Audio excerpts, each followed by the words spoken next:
Hi guys, my name is Brady. Welcome welcome back to the podcast.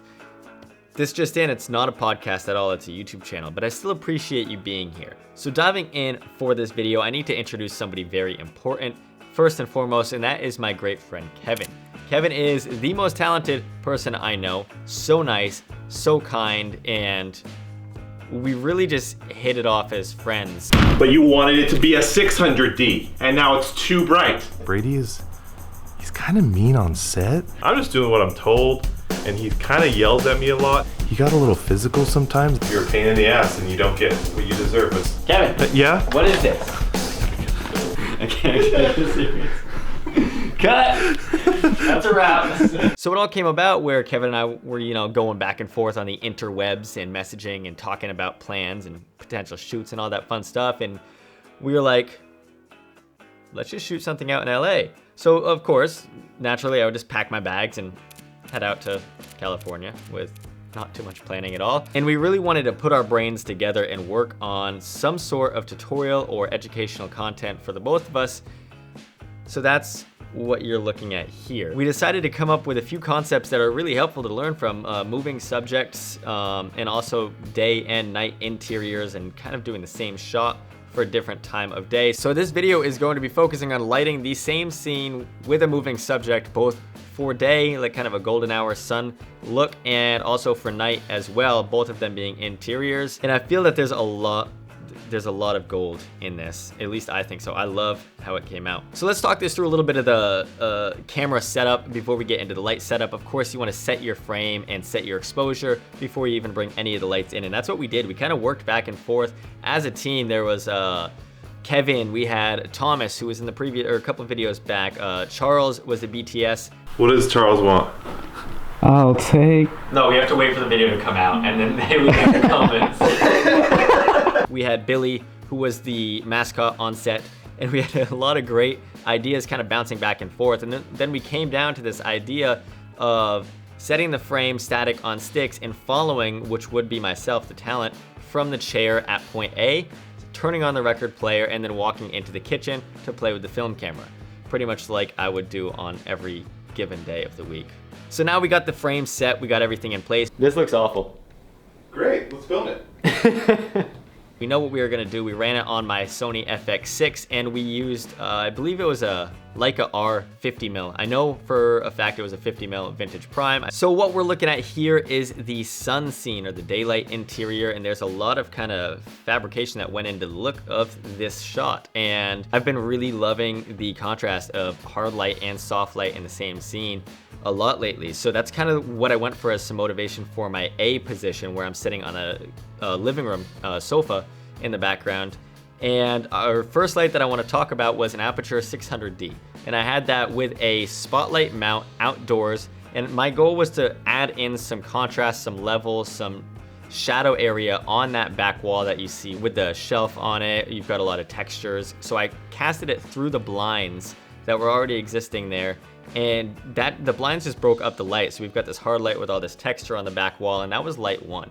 And I do want to mention that prior to bringing in the 600, I exposed my camera for as much outdoor level as I could without overexposing and losing any of the highlights outside, which is why I knew I needed the Aperture 600, because I knew I needed as much light as I could to be able to expose for the outdoor sunlight. So with that 600 in place, raking that back wall, we started to give ourselves some sort of direction for some sort of look that we are going for, and ready to work our way up into the key light, which is going to be on me, the key light in that A position where I'm sitting on a chair back there. And this is where I'm really bringing in that balance of hard light and soft light that I was kind of mentioning before. We've got the hard light coming through the window as like a sunlight may be, but I didn't want hard light on myself as well because it can be squinty and unflattering.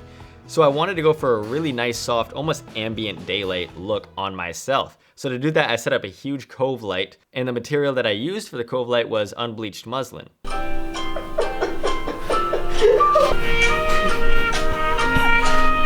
So what I did was just took the first piece of muslin right over on frame left and wrapped it around as close as I could to being, or without being in the frame and actually being visible. Hi guys, my name is Brady. Welcome back to my channel. See you in the next episode. In the shot, and I took that and just wrapped it all the way around myself, and really in like a 45 or almost maybe a 90-degree angle, and that was the framing for this cove. And instead of diffusing light by cutting through and transmitting through the material, instead I wanted to bounce off of this cove and then wrap it back around to me, because I just love the look of bounced light. So the light of choice for this as well was an aperture 600D, and honestly we could have used a 120D because we had it at probably 5-10%, and we just had the reflector dish on that, bouncing into this cove of light, kind of pushing into the back of the cove, so the hot area is going to be on me directly on the side, and then as it's going through the cove, it's going to start to fall off, giving us that really nice fall off and wrap around in the shadow area on my far side. So now you can really see it come into play with these two lights, where I get up and then go over to the record player, and you see the shadow on the door, see the shadow in or the edge light on my shoulder as well from that hard light, but I'm also lit up nicely on the chair. So now my next move is to walk into the kitchen. You see me walk along this hallway into the chair. And this is where it gets tricky with moving subjects. You can either track with like following a light and, you know, keep the talent exposed the entire time, but instead I rather went for having these pops of light as myself, the talent, walks through the scene. So I've got this pop of light as I walk to the record player, then I kind of go back into a little bit of shadow in that in-between area. And then I wanted to add a light right around this picture frame area on frame right, because there was a lot of negative space and a lot of flatness. I wanted some sort of level, some sort of contrast or shadow or texture going on there. So I used an aperture 300D Mark II, and I had a 2X Fresnel on the front of that. And I just put that directly frame left in that living room, casting straight on the wall.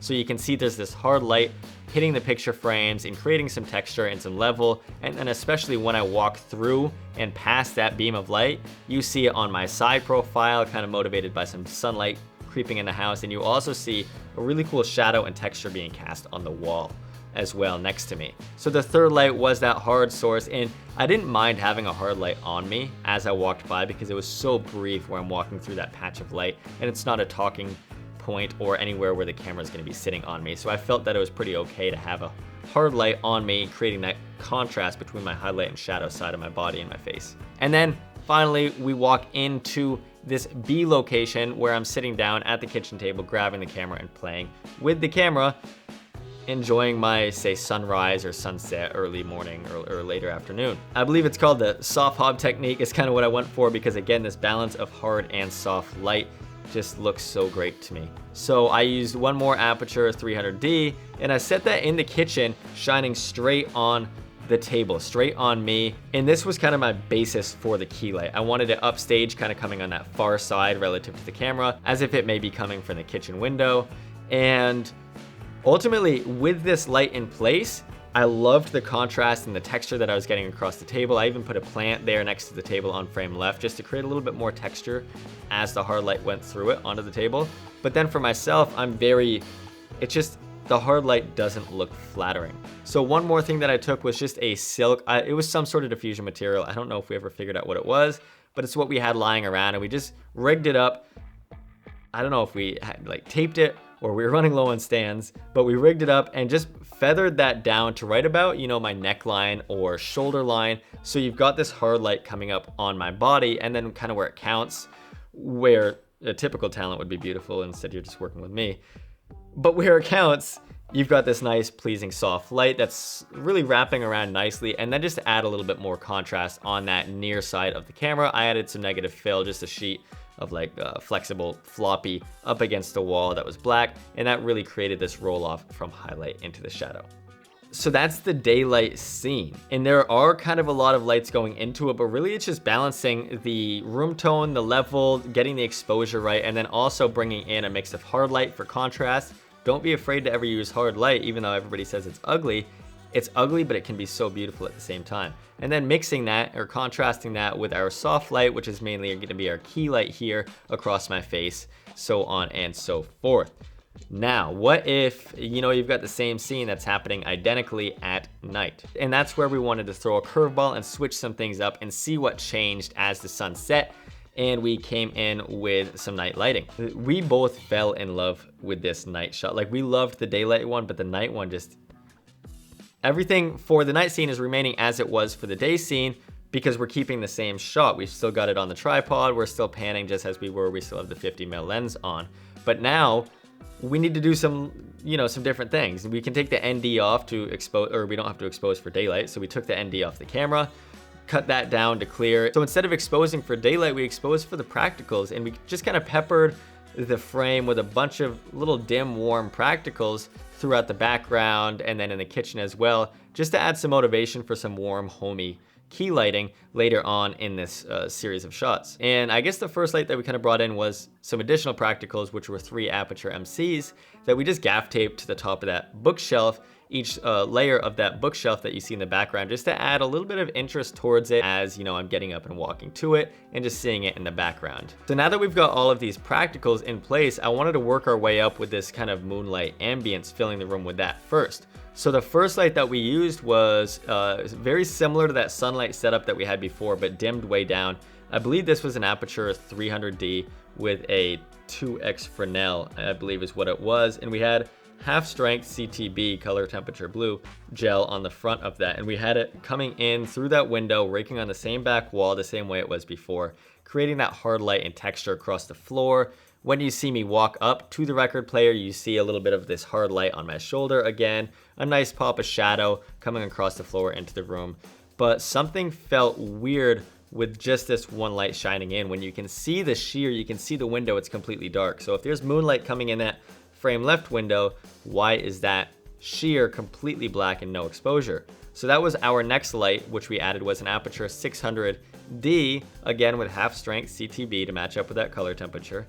And we had a spotlight mount on that. And we could have opted to just shoot the 600 straight into the sheer, but it would have felt hard and not ambient and created like, you would have been able to see the source out there and the sheer just wouldn't look that great. So instead we took the 600 and we just bounced it straight off the ceiling, because the ceiling right out on that patio was a just even white ceiling. So it's kind of like a big bounce board, and it bounced off of that and then into the shears, which made this very soft, even ambient moonlight on that sheer. And this light was very, very dim. Both of them were, because less is more, especially with moonlight. You don't want to be dramatic about it at all. So now we've established this ambience. You can see that you've got this soft glow in the sheer, you've got the hard shadows coming across the room, and now we've got this practical light that is frame left of me in position A on the chair.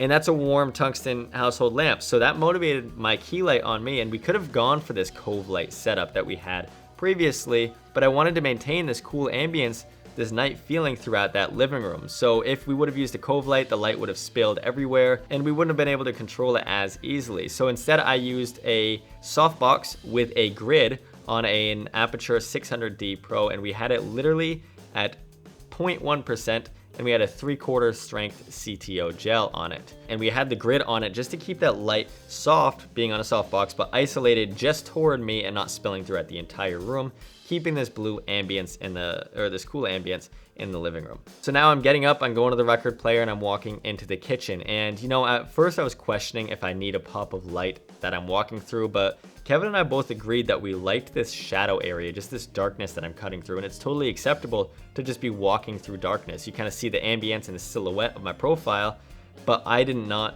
need to be exposed at that time. So walking into the kitchen, coming down, we motivated this key light off of this practical that you see frame left on the table. And this is where the magic happened with beautiful soft light, and it looks so perfect. So what we did was go back to that cove bounce light setup that we had originally in the daylight section of this video. Just bouncing light off of like a wraparound unbleached muslin cove just has such a soft characteristic to it.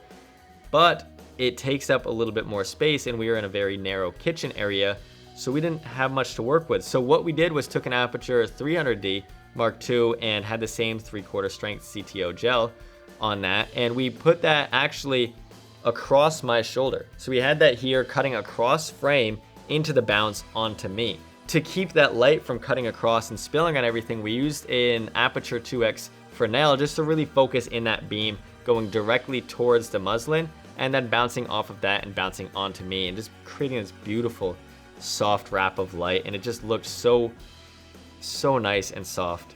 And I'm telling you, bouncing light off of muslin is my favorite thing to do on the weekends and the weekdays and every day of the week. And then we wrapped that with putting some neg negative fill, the same thing just on the near side of camera, just to create a little bit more of a roll off, because the wall next to me was white. So anything going there is going to bounce off of that and fill in my face when I didn't want it to. So there was a lot in this video, and it was so much fun working with everybody, and a huge thank you to especially Charles with all of the behind the scenes, who absolutely killed it.